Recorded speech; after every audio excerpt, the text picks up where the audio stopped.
Hello and welcome to episode 8 of Curry Burger.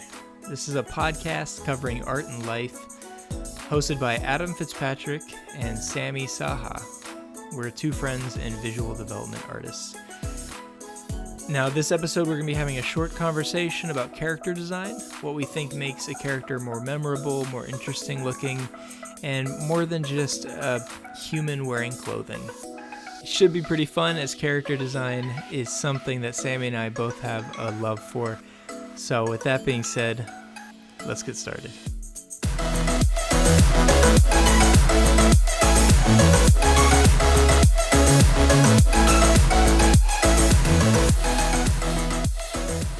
Like, for example, so what to you is a good character then? Let's just say that. To me, a good character would be, it conveys the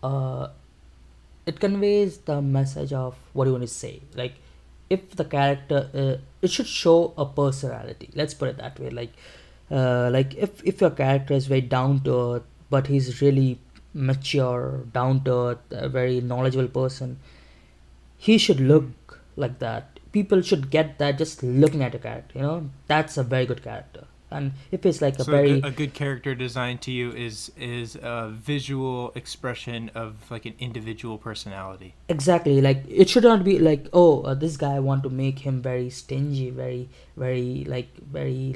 creepy. And to make it creepy, you're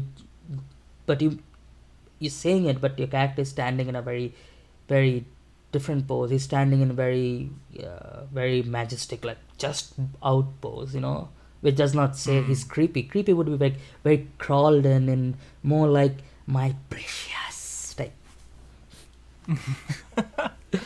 Yeah, no, I can understand what you mean. Yeah, so you want to show the character that, the Gollum character is a really great example of the visual look of, like, he's gone through years and years of literally crouching over his precious, just looking at it. Yeah, exactly. So and we get it even when he appears in Lord of the Rings. Precious. Yeah, when he appears in Lord of the Ring, we get it. This guy's creepy and he's crazy about like the ring. It's not like somebody comes and says so. That's a very good character design for me. And also now, if you want to talk like in technically, it should be your character should be at the end of the day, it should be used in some project. Like, it can be used, okay? Like, you don't want to draw something that's like way beyond technology and you cannot express what you want to say. Do like even if you do live action or something, it becomes a pain to express what you want to do. So what do you think about the difference then of what am I saying? What would you think about the difference then of a character's fashion and clothing, a character's gesture, their face, all these different elements and how they combine together? Do you find any one particular thing more powerful? Do you find that it has to be a combination of everything, or can you have an interesting character and he'd be interesting whether he has interesting clothes or whether he's naked? What do you?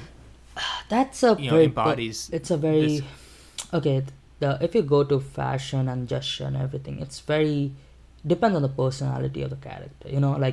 Like for sure, if he's a mafia guy and he's like, he can be you can put him like you give him the like the periodic clothes and like those mafia timing clothes and all everything, but also have to remember that just giving him that fashion does not make him mafia or something. Just because he's wearing that clothes does not, like, even me today, if I go out on the street and wear a very Victorian dress up guy, people will not think that I'm from England, or I'm a very Victorian people. So it comes as a package, and you have to as an artist, you should know the perfect balance, like the perfect ratio. If you remember, we learned in design, and every designer learns this, the ratio. It's the thing that you decide on your own, like the 50-50.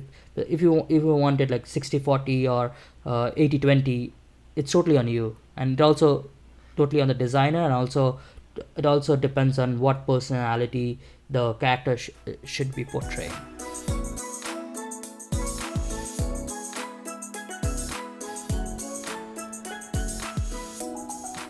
I mean, it's a tall order, though, when you think of it, because at the end of the day, we're not the writers, we're not the actors. So we ultimately, as a character design artist, the thing that you're most responsible for is how the character visually looks, and you can try to get their attitude across through that.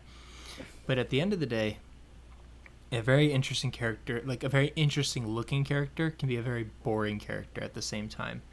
But if you take the example for Up, the old dude, he's a very boring character. He's square, you know. Yeah. Whereas his wife was very, very charming, very happy, very exciting, But that was also the personality the audience wanted to have. And that's what I mean. That is that his character development gets across in the writing and the visuals and the animation.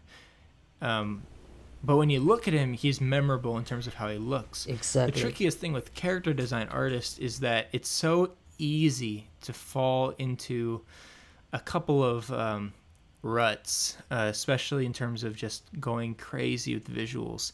I know so many games that have some of the coolest armors and fashion, but the characters are totally totally forgettable. You see this in movies too. What is it? The movie, the Hobbit movie series. I love the Hobbit book. The Hobbit movie looks really interesting, but all the dwarves are totally forgettable. Despite the best effort of the character design artists, they all look so unique. They all look so interesting, and they are all so boring. So boring.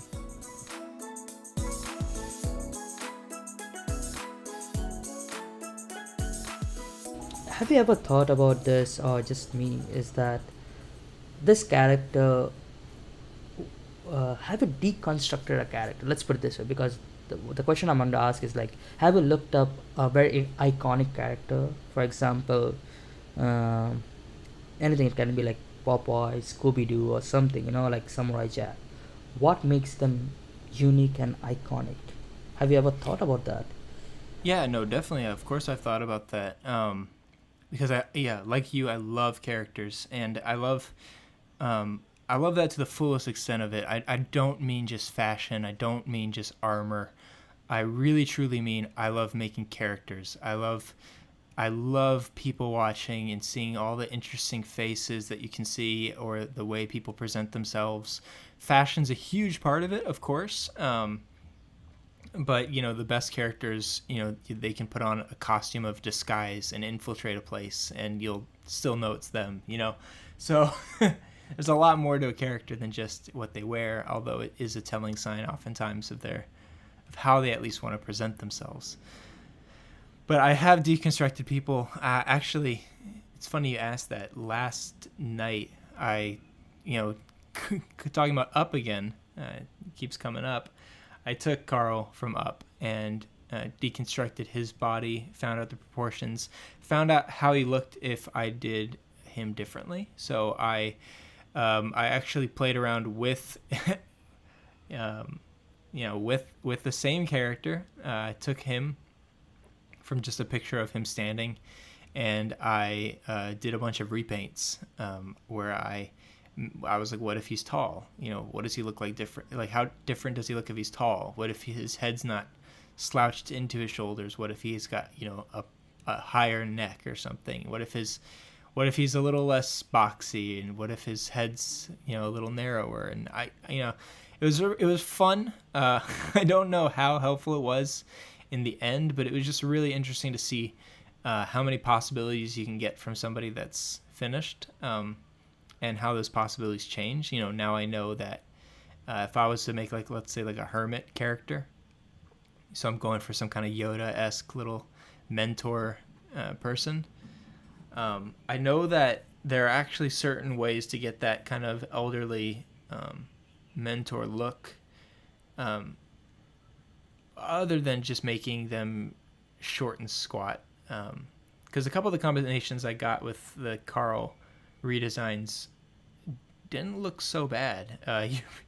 You'd be surprised. But they didn't look terrible, actually. They just looked a little bit less, well, obviously less iconic because it's not what was in the movie. But they just looked like, different possibilities of something that works. And some of those basic shapes didn't get changed. And if those stayed the same, you could actually stretch and push them a lot. Like almost all of him are just combinations of squares.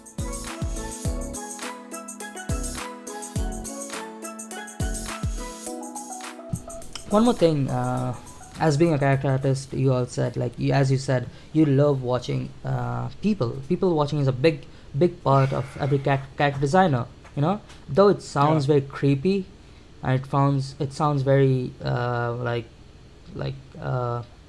suspicious and mysterious, but I really it's so important, though. It's so important because every person you find online is way too pretty to be an interesting character. Exactly. The example I would give, like the place you stay, like you stay in Singapore, and you stay in a food court area. People come to eat and they sit and they hang around, and I have seen, like, in this, like, visiting you for 10 days a week, I saw so many different types of just face. I'm just not going character wise, like how they look. They look evil, bad, or mysterious, good, or something. Just seeing the structure of the body and the face, so different, like from one to another. The nose is so different. One guy has flat nose, one guy has a pointy nose, and how that small change is giving variation. Yeah, one guy's cheeks jut out, and one guy's chin he's got an overbite, or this guy's got an underbite, like severely, and his chin goes way backwards. Exactly. So this guy's forehead's abnormally large. You see that there's so many awesome possibilities with people, and I don't know. I find characters. For me, I find characters way more fascinating. I find myself drawn to characters more often in terms of visual interest, just because they're so relatable. When I'm actually physically drawing, I enjoy an environment just as much as I enjoy a character. But I think I approach environments, and I approach almost all of my art with the same mentality that I approach characters. With personality, with uniqueness. Yeah, I really like what you do, but in my behalf, what I do is, like, I've seen this, and I recently discovered this. Character to me comes naturally, environment come to me very technically, and I don't like technical aspects. Oh no, I'm the exact same way. I've had to force myself to learn environment so hard. It's like technically I mean, like, I always have to go down perspective, I have to do that, but with characters, like, I got it, and I'm like, just like, I can go from, like, nothing to do, like 100 characters, but to environment I have to always go back to plotting and all. That's also a very fun part of environment. Yeah, but you should probably go back to plotting with your characters too sometimes. You're probably just too comfortable with it, and you're not hitting your fundamentals sometimes. Sometimes, but now if you see, like, the recent stuff I showed you, it is plotted, but it's not, like, deliberately. Like, I'm not thinking about it. I know now where to go, where this go. But in environment, I'm, like, literally, like, taking my grid and everything, mapping everything out. Yeah. That's. All right. That was episode 8 of Curry Burger.